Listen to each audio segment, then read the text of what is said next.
Vous vous êtes jamais demandé si dans Miraculous les perceuses avaient TikTok ça donnerait quoi? Non, parce que moi j'aimerais bien voir quel genre de vidéo il y aura sur le compte de Marinette par exemple. Déjà pour moi elle a deux comptes. Le premier c'est son compte public et le deuxième à 1000% c'est un compte fan d'Adrien. Tu vois sur son profil il est rempli d'édits CapCut bien gênantes sur Adrien. Après je vais pas vous mentir, je préfère largement voir ça plutôt que le compte de Chloé. Parce que elle pour regarder ses TikTok il me faut minimum 8 coques Rhino Shield si je veux pas casser mon téléphone. Déjà pour commencer, c'est sûr elle fait des vidéos du style Oh, des vêtements que papa m'a acheté.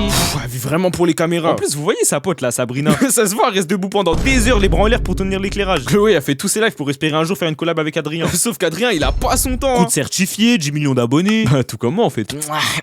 Bref, Adrien j'ose même pas imaginer le nombre de DM qu'il a par jour. Commencez même pas à dire que je suis jaloux hein. Puis même de toute façon il peut même pas répondre. Puisque le gros bébé K-Dub il est sous contrôle parental. En parlant de son père, tiens, Gabriel Agreste, et qui est le papillon. En fait lui ça se voit il est dans des bails chétanesques. En mode t'as vu il a 6 abos, 6 suivis, 6 likes. Déjà faut vraiment être fou pour s'enfermer dans ce trou à rats quand ta maison ressemble à ça. À 1000% c'est lui derrière les comptes bizarres que Feldup il retrouve. Mais en vrai moi la question que je me pose c'est qui va avoir le plus d'abonnés entre tous. Au pire vous savez quoi, écrivez-le en commentaire comme ça il y aura une partie 2 de vos réponses. Donc abonnez-vous.